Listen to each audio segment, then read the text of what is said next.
Welcome to Red Ice Radio Sundays. I'm your host, Henrik Palgmren. I'm coming to you from the west coast of Sweden. If you are a regular listener, a newcomer to the show, or if you came across this program somewhere out there on the web, I hope you all check out our websites for much more interviews, our news and more information. It's red-ice.net and also redicecreations.com. A big thanks to Webster Tarpley for being with us last Sunday, talking about his book 9/11 Synthetic Terror. And today we have Alan Watt on the program, and I know many of you out there have anticipated this show, so let's go, enjoy the program. Today we have Alan Watt with us on the line, and I know many of you out there are as excited about this program as I am. I've got many requests from you guys, our listeners out there, to invite Alan to Red Ice Radio, and I'm very glad he's here with us today. I have heard many of Alan's previous interviews, and I know that he is very knowledgeable about a lot of different areas and topics, and I have a bunch of points and areas that I'd like to go through today with Alan. And I also want to mention that he has an awesome website with a bunch of material on it, lots of his previous radio shows, audio clips and video clips. He also has a few of his DVDs out there up on the site called Reality Check Parts 1 and 2. And we'll talk more about his DVDs later and let Alan talk about what he's got on them and how you guys can get them and support his work and so forth. His website is cuttingthroughthematrix.com. That's one word, cuttingthroughthematrix.com. So do check that out later on or as we talk here today. So Alan, welcome to Red Ice Radio, and thank you so much for spending some of your time with us today. It's a pleasure to be on. Great. I want to begin to ask you, if you don't mind, considering that I think you'd agree with me when I say that most people today are asleep. So I wanted to ask you, when did you awake to all of this, and what made you, open your eyes to the obvious manipulation that is going on all around us? I think I was born like this. I always say it's a form of autism that allows you to see things as they really are. Mm. And I grew up watching the problems in my immediate society in Scotland. Mm. And I found that everybody's problem was the same problem. It was primarily financial. And this is in the days before the glut of cheap goods from China and credit cards. Yeah.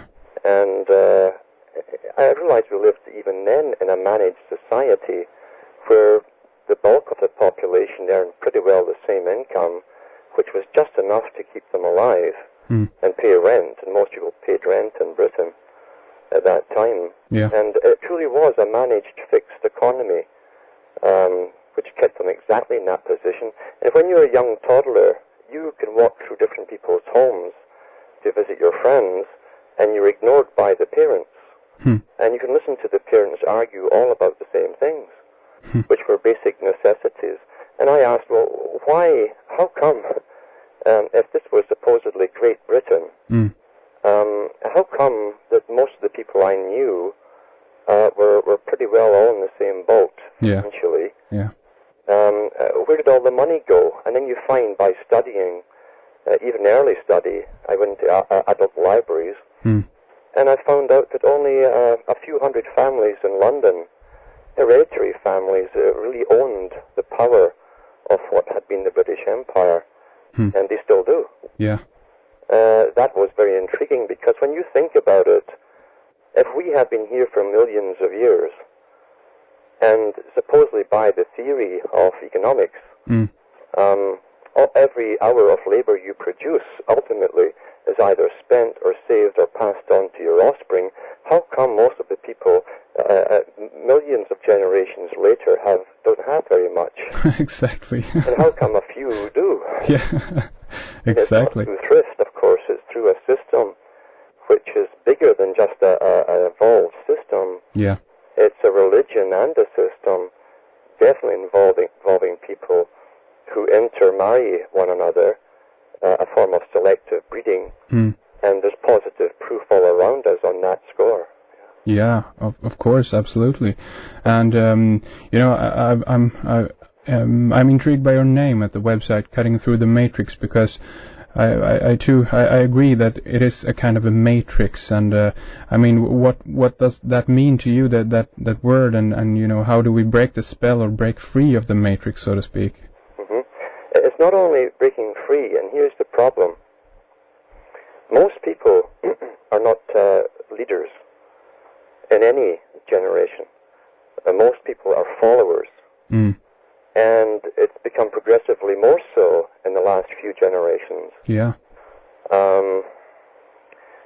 We've gone from a taste of a beginning of freedom for the ordinary person.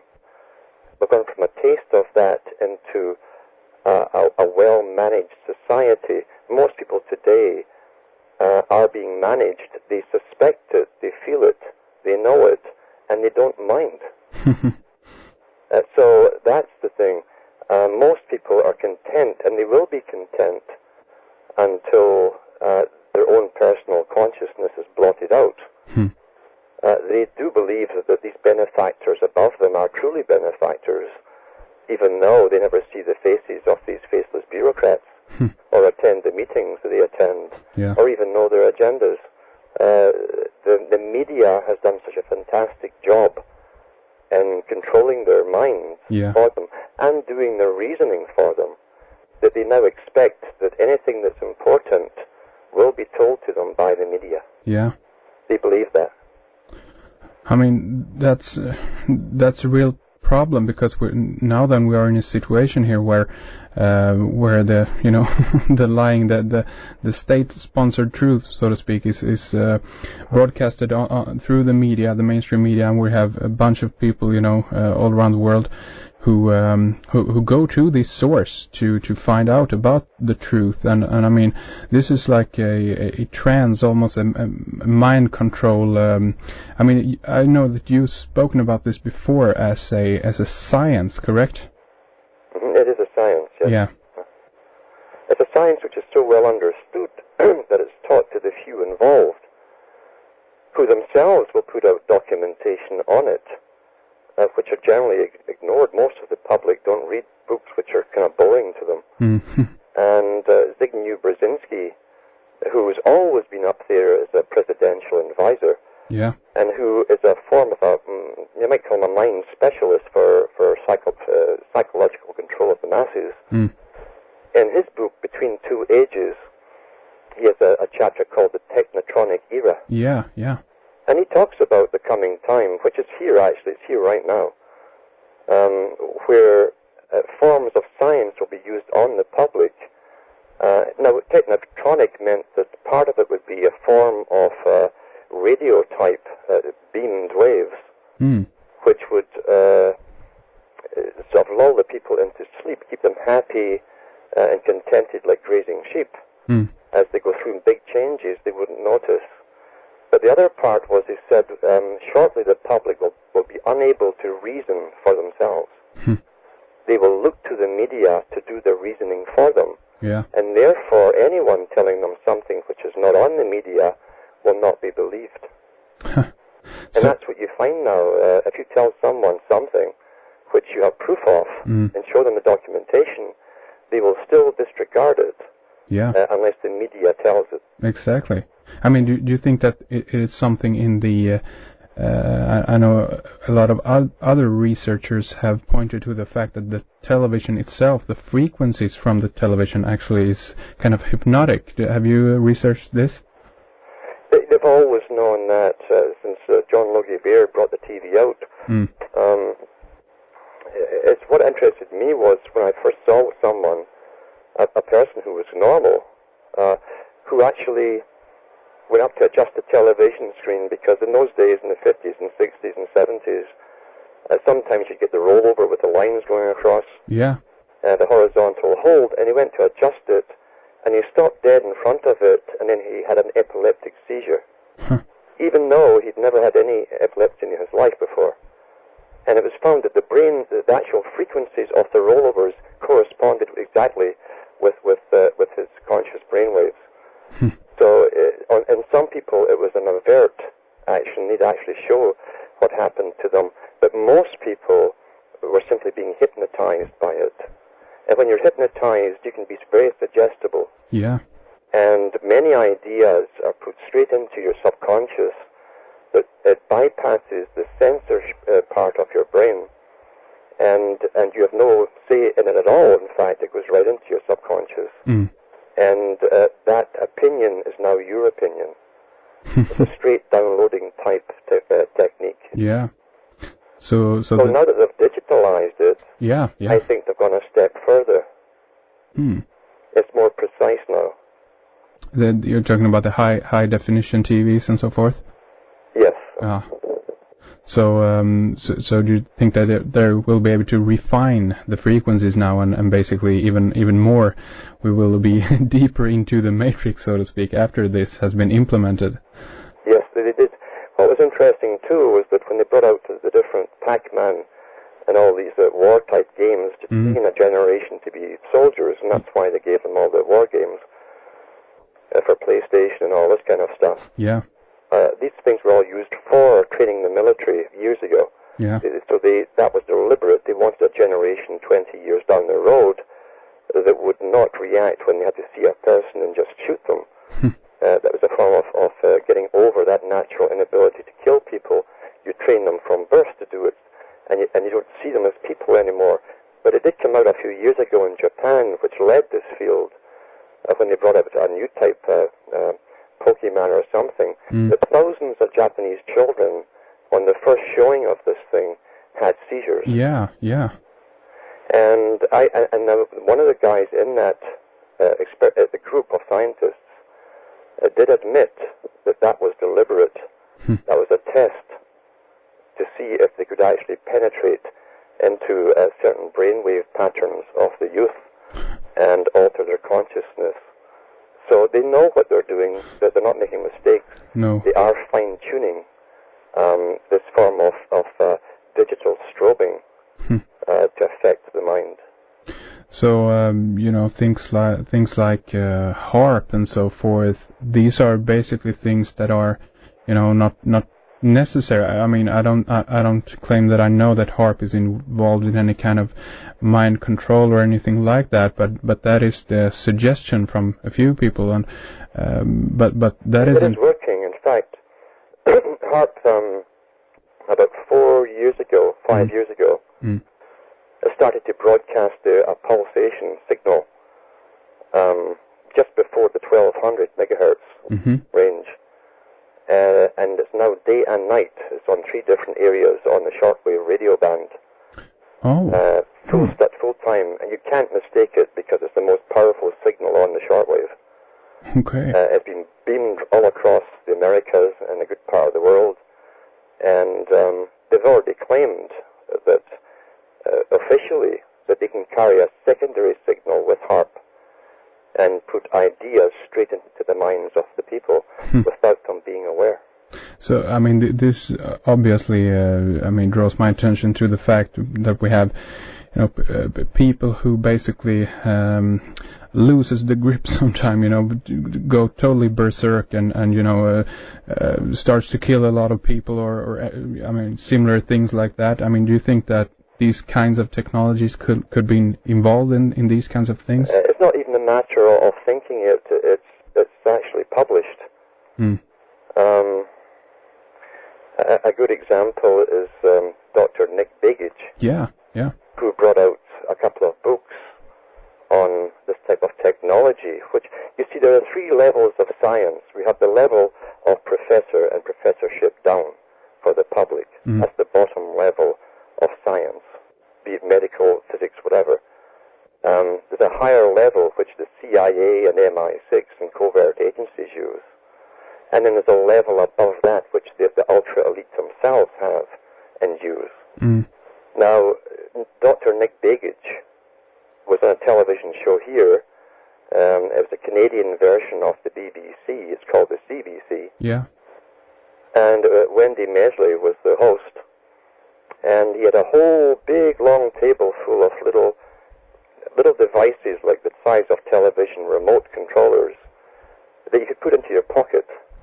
And he told her to stand 20-odd feet away, and he pointed at the back of her head, and she heard music in the center of her head. Yeah. And he said to her, he says, I could have put words there. Directions, words, commands. Yeah.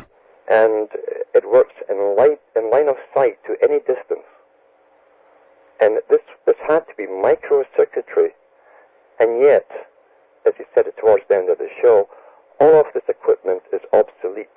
It was used by the CIA in the 1950s. My God. Uh-huh. So I mean that's the voices in the head right there. Okay. Right there. And I've often wondered how many people through the last maybe 80 years or so have been locked up in mental hospitals as schizophrenic. Yeah. And didn't know they were part of an experiment. My God. And do you think that all the drugs and then the serotonin type drugs and the chemicals in the food, we got aspartame, MSG, and all this crap. Do you think that this can contribute to this fact also? I've no doubt. In fact, one of the most interesting books I've read on this subject for a long time was written by a globalist himself, Arthur Koestler. Yeah. And he wrote The Ghost in the Machine. Yeah. Now, The Ghost in the Machine goes back to the ancient Greek philosophers, where they were trying to define what the mind was, the independent thinking mind, that makes you unique as an individual. And the globalists reached this conclusion a long time ago that for their world peace, they would have to destroy the part of the brain which gives you your identity of who you are. And that would have peace. When there's no more conflict, there'll be peace, you see. Yeah, yeah. Now, they themselves wouldn't alter themselves because they admitted that if they did destroy this part of the brain, you would no longer be able to have any self-preservation or survival instincts. But they said the public won't need that because the state will be making the decisions for them. Yeah, of course. Now, Kessler worked at the United Nations for many years on this project of how to lobotomize chemically, electronically, and by other means, that little part of the brain.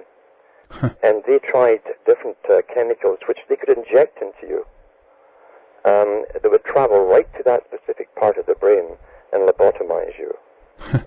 He said, we have it ready to go. He said, it's successful. We just don't know where to put it in the food. We don't know where to inoculate it into the public. Yeah. We don't know where to put it in the water supply or just spray it from the air. And lo and behold, they're doing all of those. Yeah, exactly. Chemtrails, right? Uh-huh. Yeah, and I've heard, regarding fluoride and aspartame that few researchers, I think it was actually a researcher here in Sweden who had studied, I can't remember her name right now, but has studied aspartame, and I know that fluoride has this element to it too, and it is that it becomes more difficult for people to draw connections between different areas when they're have this chemical in their body, basically. Absolutely. Absolutely. In fact, we know that Germany used it. Pre-Nazi Germany, just before the war began, they were introducing it into the water supply of the peoples and into the countries they took over for that very purpose, to make the people more complacent. That's one of the main effects of fluoride. What's interesting, in North America, we found out here that, all the big famous players and names that come on down through history over and over again are involved in this. The Bronfmans, who owned the big whiskey business during the Depression, who were the real mafia at the time, and did all the smuggling. The Bronfmans also owned Alcan, which is the biggest aluminum company in North America. Yeah. And the byproduct of the aluminum industry is the aluminum oxide, which basically is what fluoride is taken from. Yeah. And they have known for over 100 years that aluminum oxide causes Alzheimer's. They've known this. They have definitely known it. Because when they dissect autopsy the brain, they find heavy doses of this in the brain. Yeah. So it is no mystery at all. No. So yeah, then we find Donald Rumsfeld. The CBC did a documentary on him, and back in the 1970s, he was giving the chemical agencies for gas and warfare to Saddam Hussein on behalf of the United States. And here's the same guy yapping on about weapons of mass destruction. Yeah. He's the same man that was at the head of the company that produces aspartame. Searle, he was right? the director of that company. Yeah, yeah. And here he is, single-handedly, he put the bill in to get it through to accept aspartame in America. So the man is basically a drug pusher, you might say. My God. Aspartame is an interesting name as well. Asp is a serpent from Egypt. Yeah. Oh, really? Yeah. Huh. And do you know if aspartame is that like a combination of different chemicals suggested in the name also? Do you know that? I wouldn't be surprised if there's deeper meanings to it. Yeah. They love these. It's like the RU46 drug for instant abortion. Are you for sex? That's what it's saying. Oh my God! Okay. They love to play these games. Yeah, yeah. Well, I mean, what's that about? Because that's an interesting area. Because I'm intrigued by this also. You know, how words are being used and so forth. I've read a lot of different articles, and I have them on my site, the Red Eyes website, regarding, you know, the fact that things like words and terms and you know, can obviously affects first of all your thoughts, but that your thoughts actually affects even your DNA down to even that level. I mean, is this something that you have come up to also? There's a part of that. Mainly, though, if you take the vibrations, not the type that the New Age are trying to practice.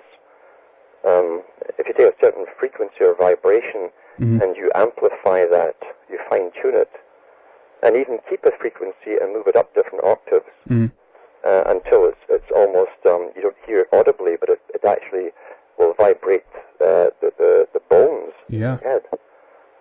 These work on people, and these were known to work in the days of Pythagoras. I mean, even the musical scale came from Pythagoras. Yeah. And the word tone came from Pythagoras as well. Okay. So these are sciences which were known in ancient times. And of course, standard religions would often use particular tones and frequencies. And chants is a form of hypnosis, putting the followers into a suggestible state. Yeah. And it's worked very well up to the present time. Yeah, that's interesting. Also, earlier you mentioned, you know, because as a front, I guess, or whatever it might be, the philosophy of that we're going to enter an age of peace, so we have to, you know, manipulate mankind into being peaceful, basically. And I've heard this as, you know, termed as the age of reason and so forth, with a Freemasonic connotation there, I guess. I mean, is this something that you've come up against also? Absolutely. We're living through a religion, actually, that no one talks about. They talk about the symptoms, but they don't realize there's a religion behind all of this. A very old religion. even the word reason. If you break it down, you have Rhea. Yeah. Now, in Aramaic and Hebrew, Rhea was the wife of Ra. That's what they called her, rather than Isis. Yeah. So they called her Rhea. It's a combination of R-E, which is also another way of spelling Ra. Yeah. And Ah, you know, the one. Yeah. So reason is also a religion. The religion. Yeah, and I've actually heard religion as the Legion of Rhea. Rhea-ligion. Yes. So I mean, it's all in there. And is this kind of, you know, I mean, because then we talk about people who also have been instrumental in creating the languages and so forth. Is that correct? Definitely, yeah. Huh. Like, I mean, English, what is it? It's like a 13th, 14th century language or something. It isn't even that. It's even later, because it was in the times of Francis Bacon. Yeah. Who gets a tremendous acclaim from the high Masonic groups, as part of a team who really created the English language as we know it. Mm. And he said in one of his writings, we are creating the international language of the future. He wrote that back in the 1500s. Amazing. And then Shakespeare, who many of the High Masons claim is one and the same person as Bacon. Yeah, yeah. He came out with over 160,000 words in his plays. Mm. So that was how they got it out. They gave it through a new Bible, a King James Bible. Yeah. And through the plays of Shakespeare, and a whole new language was really born, because the Old English you can find in the writings, if you can get the original writings of Chaucer and other 11th century writers, it really was Old Saxon German. Ah. Uh-huh. And I mean, Shakespeare still, it plays all over in many different theaters all over the world still, basically. I mean, that's like a communication to me that this is, this is important. We gotta focus still on this. Like. And here's the key as well. Today, when you get a really good movie that is high drama, coupled with historical periods, with mythologies of ancient times, and Shakespeare put a lot of ancient mythology into his writings. Yeah. And he knew exactly what would captivate the female psychology and the male psychology. Today, you need teams of producers and writers to specialize in each area. Yeah. Well, I don't believe this was one man. Shakespeare was not one man. That could not be done.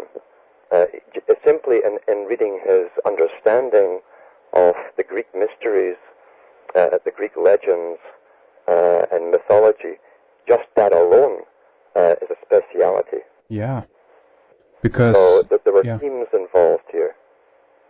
I see. Because this... I can't remember all of it now, but it rings a bell that this has something to do with Pallas Athena, because she was the spear shaker. Yeah. Have you heard about this? I know Pallas Athena, and there are even deeper meanings towards Pallas Athena. You'll see the same thing on the old British coins before it went decimalized in the 1960s. The old British pennies had Diana with her helmet on and her spear and her shield seated on the backs of the pennies. You can ask yourself, why is that on a British English penny? Yeah. This ancient Greek or Athenian symbol, and it's all part of a religion, we find out as we dig into it. Yeah. Behind the shield is a serpent, because Diana was always accompanied by a serpent. Interesting. Uh-huh. So yeah, you're dealing with a religion here, and people who are taught the religion.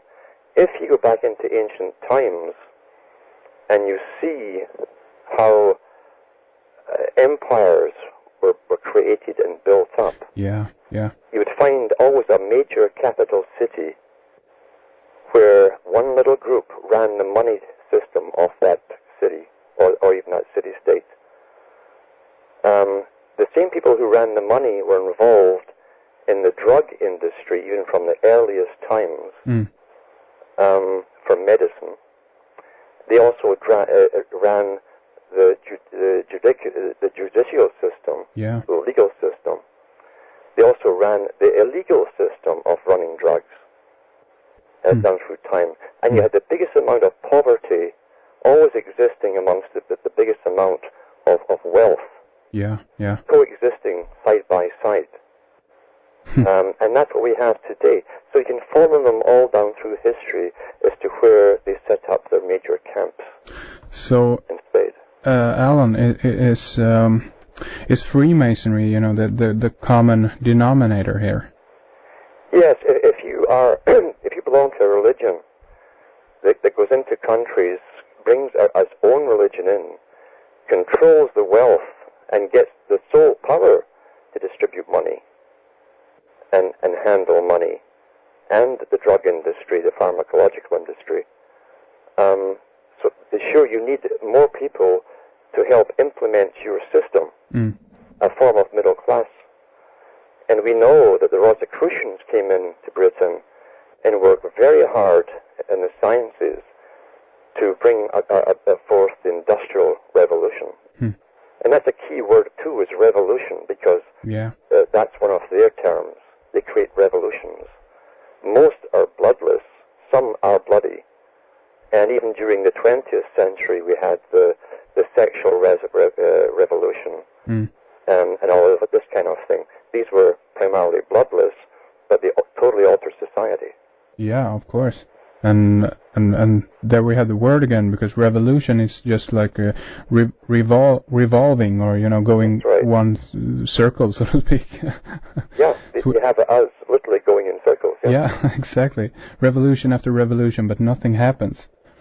Not for us. Not for, exactly. Things happen, of course. We adapt. We always adapt. Yeah. As Plato said, man is the most adaptable creature on the planet, and therefore we can give him his culture.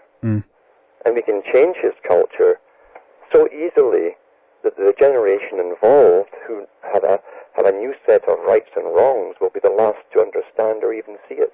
Yeah. And that's happened over and over.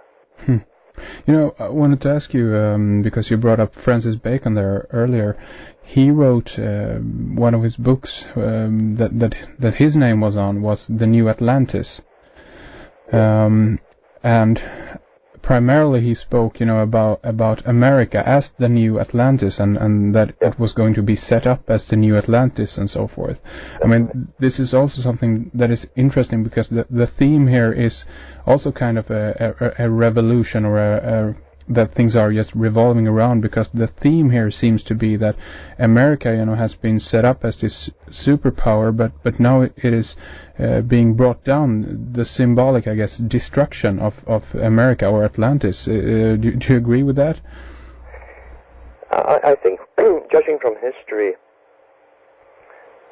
when the empire builders go in, they'll build up a country to be the leader for a certain period, and to push the changes on everyone else, every other country, and then they kind of, the money's withdrawn, and they go down, and they sink into what they've left behind. Yeah. So the United States was definitely created to bring in a global system. It's on all their seals, it's on everything. Yeah. They call it the Enterprise. Yeah, yeah. That's why they had the Starship Enterprise on the Star Wars series. Yeah, Star Trek, yeah. Or Star Trek. So yeah, and it even say that e pluribus unum, out of many one. Yeah. Now, pluribus unum, many in one, also is monopoly. And the United States has been a champion of monopolization of industries across the planet. They kick out, they destroy any competition, and monopolize everything into one. And that's one of their MOs, yeah. Yeah, and that's like a more a communistic approach to things, I guess, than a capitalistic. It's a different type altogether, really, because it seems to be a capitalistic approach to using this particular communistic technique. But really, when you realize that at the top there is no left nor right. Exactly, yeah. There's only the one, as you call it. And we find from the writings of the founding fathers that nobody reads anymore, that the writings that they wrote themselves, say by Jefferson, or he said the same thing as Ben Franklin. Yeah. Jefferson said that out of this federation of the United States of America will become the nucleus to a federation of the world. Yeah. And that's basically what their role has always been. Yeah. So there is a definite plan here, so to speak, to guide us towards this goal of a one world order, right? It's all through the writings, President Wilson's writings, Colonel Mandel House.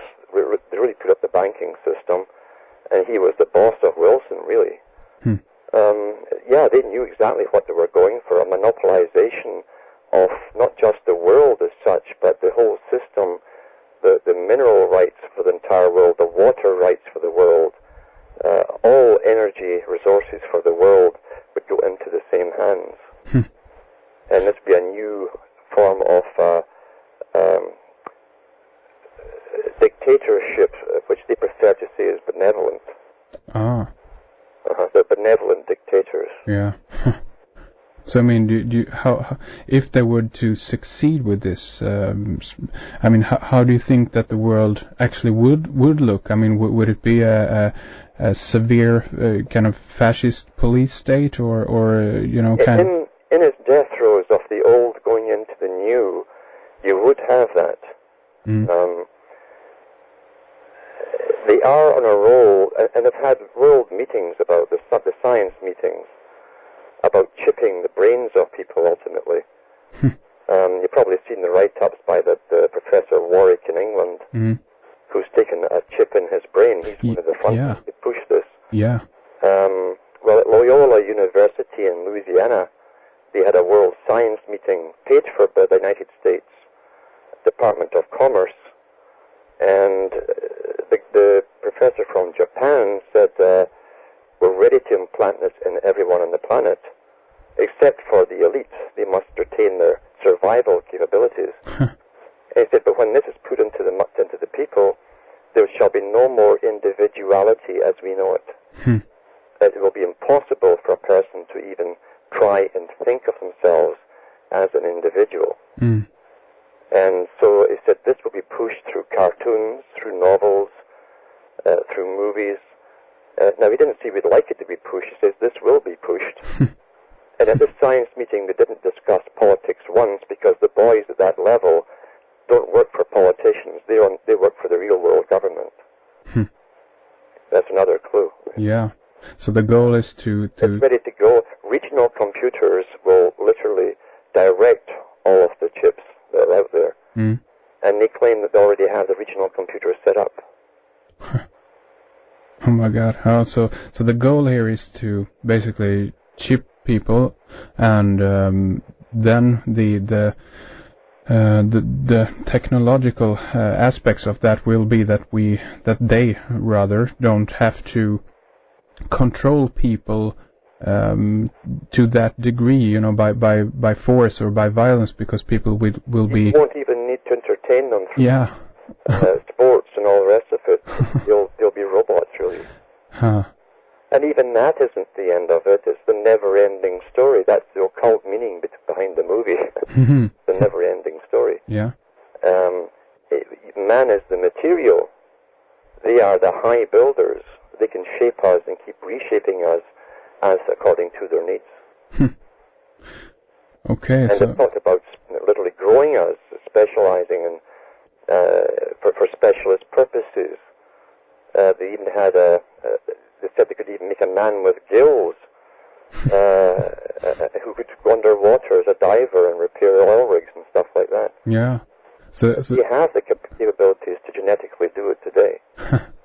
So they want this technology, you know, to do all these well, basically, you know, amazing things, I guess, scary but amazing still, and but the idea is still to maintain things in this state as they are, basically.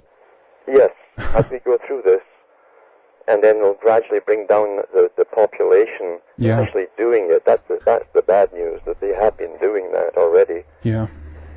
With all the crippling diseases that have emerged since about 1950. Yeah. And it's direct results of inoculations, and that was planned that way. But they don't need all the people on the world. Modern economics will tell you that we are here to serve the economic system. Not the system is there to serve us. Yeah, yeah. And they do not want inefficiency in this brand new system that's coming up. They want total efficiency. So I mean, as things are now, I guess China is a really good example maybe of what they're trying to achieve, because that has this strange mix between being on the surface communistic, but communist country, but it is highly capitalistic, so to speak. Yes. Yeah. So, yeah, I mean, really, it's really an oligarchy in China. And China has been put up by the United Nations as the model state for the world that we have to emulate. And they have the one child per family policy. Yeah. And they do enforce it rigorously. And they use more psychology on their public in their culture creation to create social approval and disapproval. It's been done more intensely there, so that even neighbors will turn you in if your wife is pregnant again. Yeah. Because they say, well, you're antisocial because you're going to take more food and for a selfish purpose. Yeah. So I saw a clip recently regarding, I don't know if you've heard about this, but this was about CCTV cameras, that had speakers on them. You seen this? Yes. Who could, talk back to you basically, and one of the directors there, I can't remember his name, but he said that the main problem and the reason for them putting up this system with the speaking camera, so to speak, was because the main problem is not terrorism, it is antisocial behavior and people who basically misbehave on the streets, so that they can shout at you, so you can fall into line again. Right, and they always show us in advance from Hollywood, many years before, what they're going to do. Yeah. And it's not because they have tremendous writers in Hollywood, it's because many of those in Hollywood have brothers working in these think tanks that are planning the future. And the Demolition Man with Stallone had all of that in there, with the machines talking to you, handing you fines automatically if you swore or whatever. Yeah. In public, Yeah. So yeah, that is the plan, is behavior modification. Yeah. On a grand scale. Yeah. Antisocial behavior. That's it's so, I cringe when I hear the word. Well, the thing is, the word interdependence is a strange word. It was first used again around the time of John Dee, who was an advisor at the court of Queen Elizabeth I. Yeah. And John Dee came up with this term. He was a Rosicrucian as well. And he came up with the term of the British Empire. It hadn't been used before. And he explained to the Queen what this empire would be, how it would work. And it would be a form of free trade, which would be a monopoly trade, where it would exclude those who are not passed as members by the ones who would run it at the top. So it wasn't going to be free for everyone. However, it would also bring other countries to their knees to join it. By excluding trade with them. Now, to join the Union, this British Empire, you would have to acquiesce to all their rules, regulations, and the economic system, which you adapt to. Now, all your laws run around your economic system. So if you adapt to that system, you will become part of the British Empire. And so they knew then where they were going with all of this system. Interdependence is a word he used. And what they really figure out what they mean by interdependence. Because on the one hand, to inter means to bury. It's like international. Inter is to bury the nation. Ah, okay, I see. You see? Yeah. Now, interdependence is to bury dependence. Really, is to bury independence. The opposition to interdependence is self-reliance. On an individual scale. Now, when Margaret Thatcher and other ones kept using this term interdependence, and George Bush Senior and different ones. Yeah. It sounds like a pleasant, fuzzy word, so we just don't think about it. Yeah. But it will come right down to the same way of that China is in. Where if you eventually have your own water, if you have your own little garden to feed yourself, you will be antisocial. Yeah, exactly. That's what it means.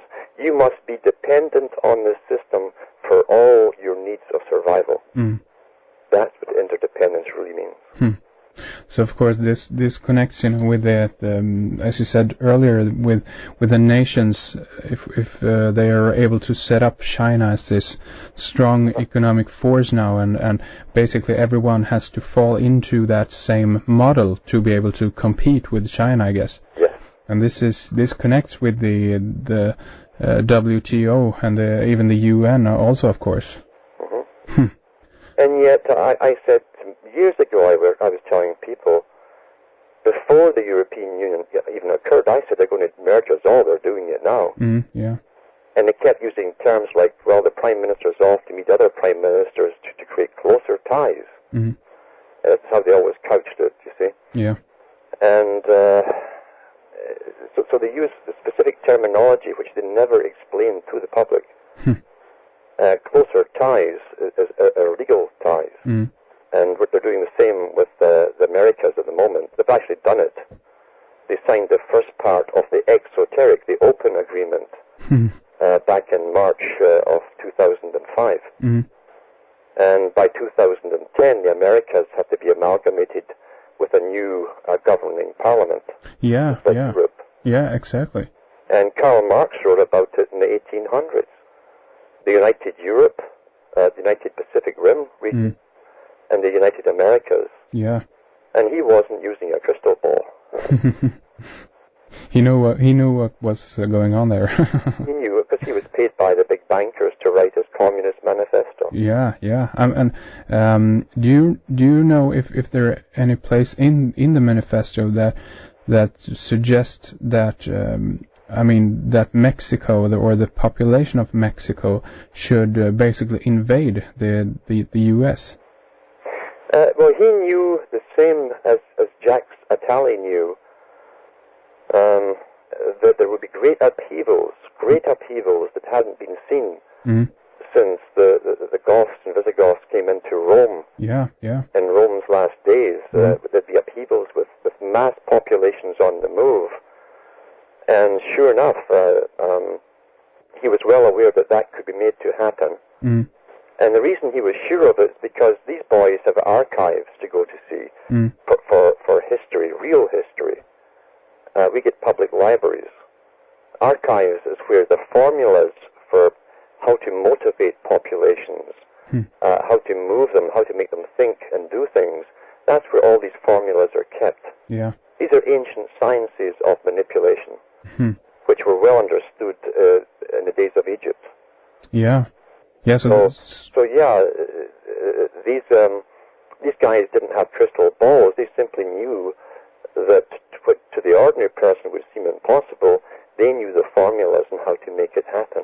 Yeah, and the easiest way to make it happen also, I guess, then is to implant it as a philosophy or political movement, to actually have people, devoted to it.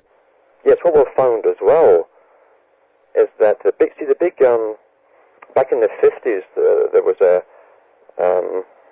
Reeves Commission was set up in the United States to look into the big foundations, like the Carnegie, the Ford, and the Rockefeller Foundation. Yeah.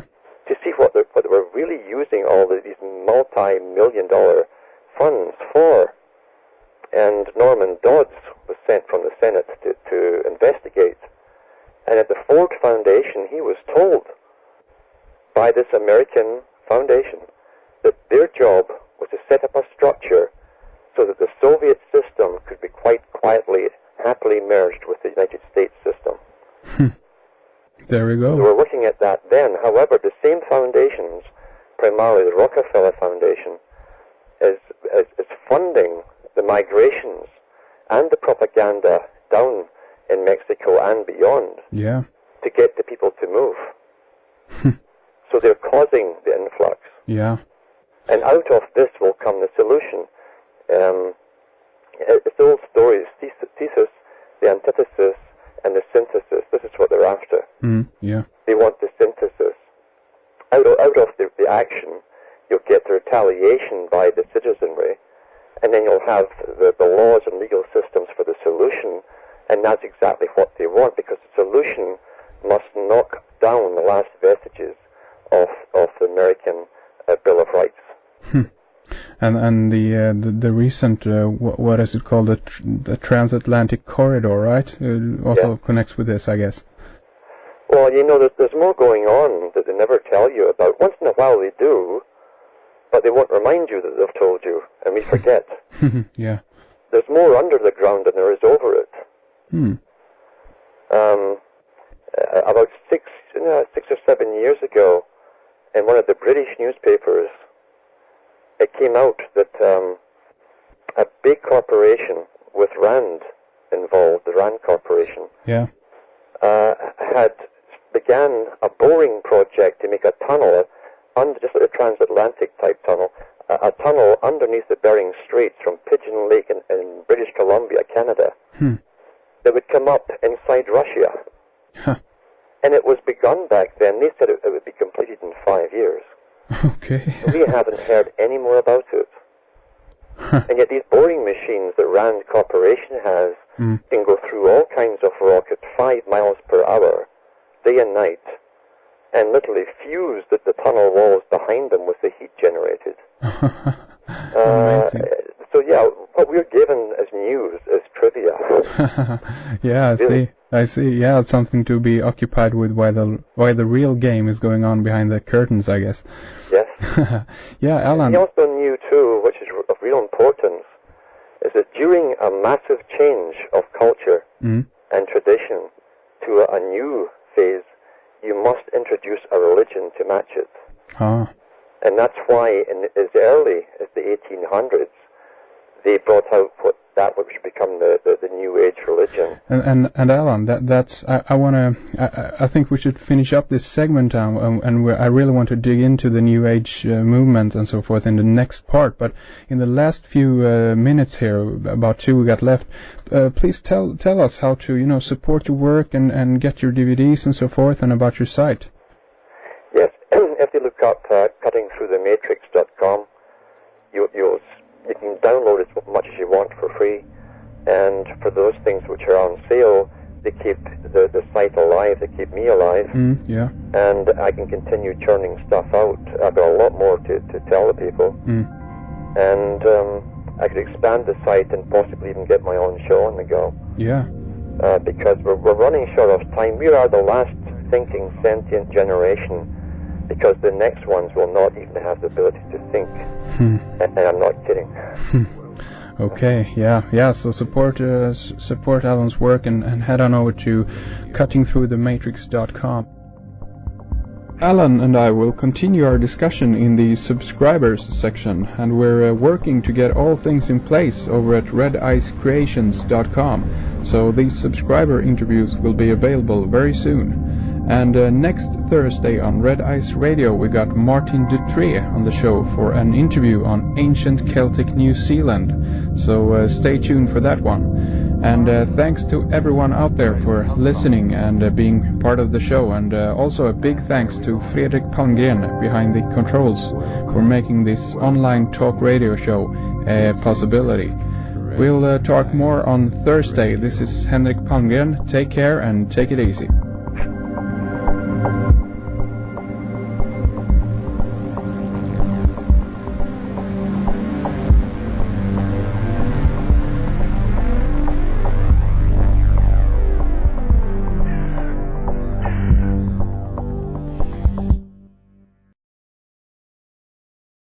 Thematrix.com. That's one word, cuttingthroughthematrix.com. So do check that out later on, or as we talk here today. So Alan, welcome to Red Ice Radio, and thank you so much for spending some of your time with us today. It's a pleasure to be on. Yeah. Great, great. I want to begin to ask you, if you don't mind, considering that I think you'd agree with me when I say that most people today are asleep. So I wanted to ask you, when did you awake to all of this, and what made you, open your eyes to the obvious manipulation that is going on all around us? I think I was born like this.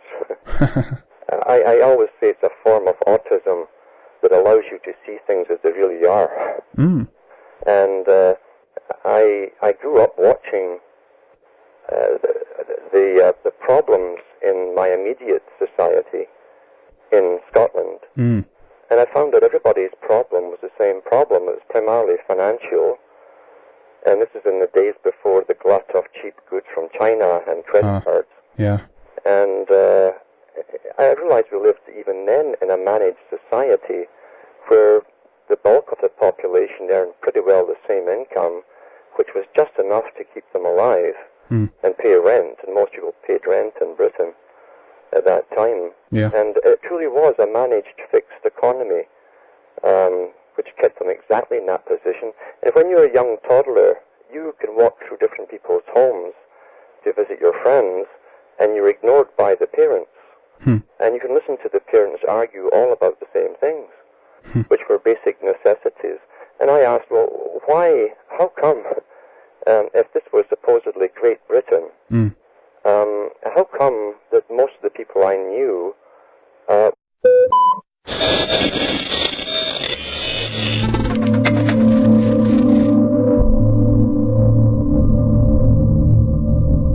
Welcome to Red Ice Radio Sundays. I'm your host, Henrik Palgmren. I'm coming to you from the west coast of Sweden.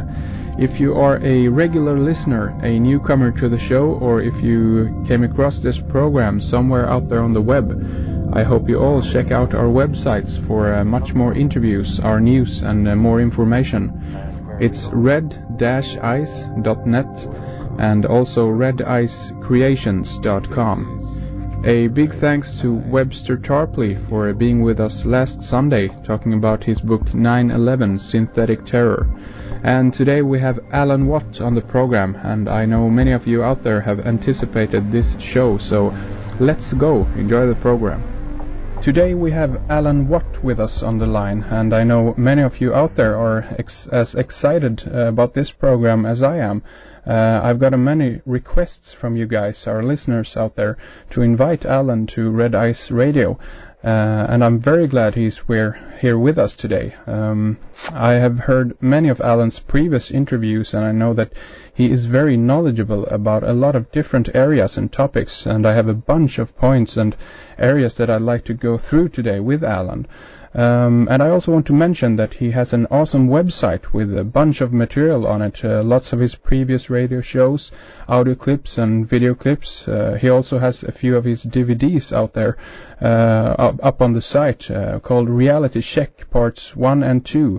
And we'll talk more about his DVDs later and let Alan talk about what he's got on them and how you guys can get them and support his work and so forth. His website is cutting... We're pretty well all in the same boat, essentially. Yeah.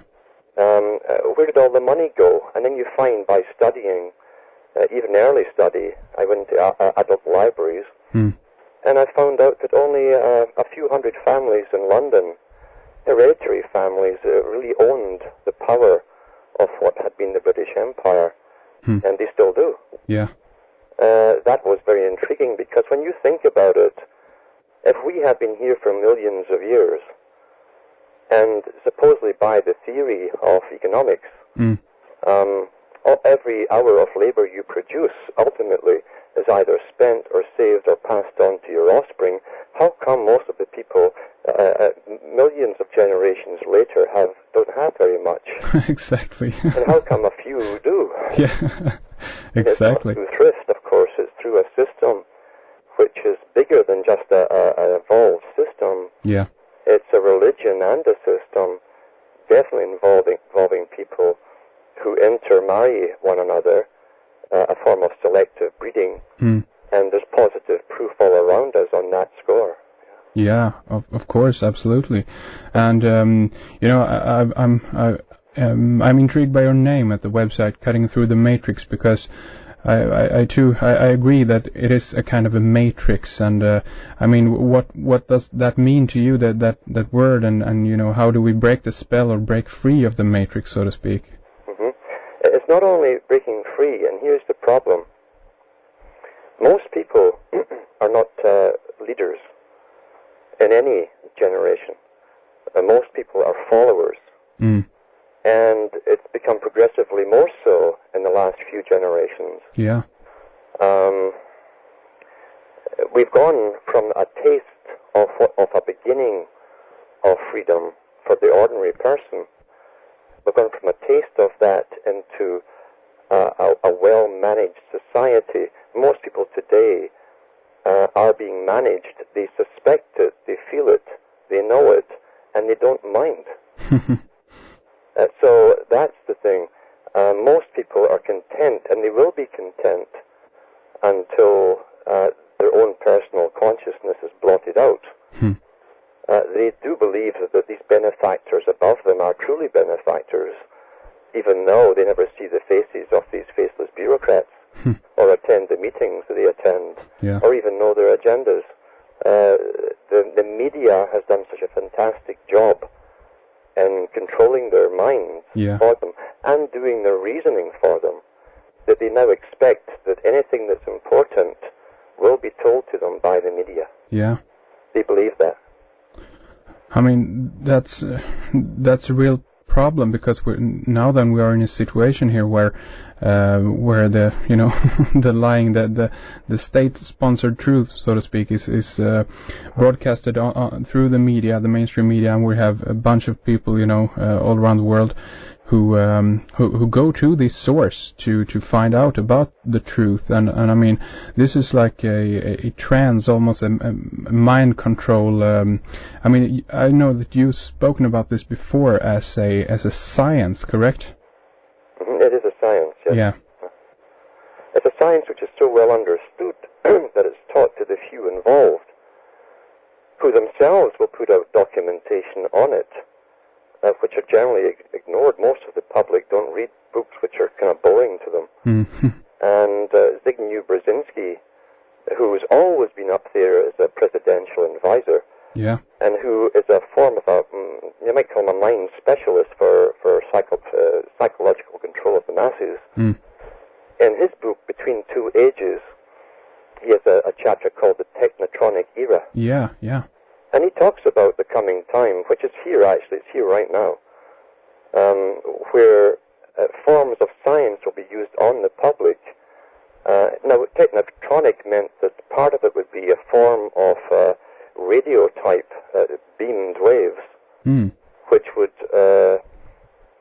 sort of lull the people into sleep, keep them happy and contented like grazing sheep. As they go through big changes, they wouldn't notice. But the other part was, he said, shortly the public will be unable to reason for themselves. They will look to the media to do their reasoning for them. And therefore, anyone telling them something which is not on the media will not be believed. And that's what you find now. If you tell someone something which you have proof of and show them the documentation, they will still disregard it unless the media tells it. Exactly. I mean, do you think that it is something in the... I know a lot of other researchers have pointed to the fact that the television itself, the frequencies from the television actually is kind of hypnotic. Have you researched this? They've always known that since John Logie Baird brought the TV out. It's what interested me was when I first saw someone, a person who was normal, who actually went up to adjust the television screen, because in those days, in the 50s and 60s and 70s, sometimes you'd get the rollover with the lines going across. The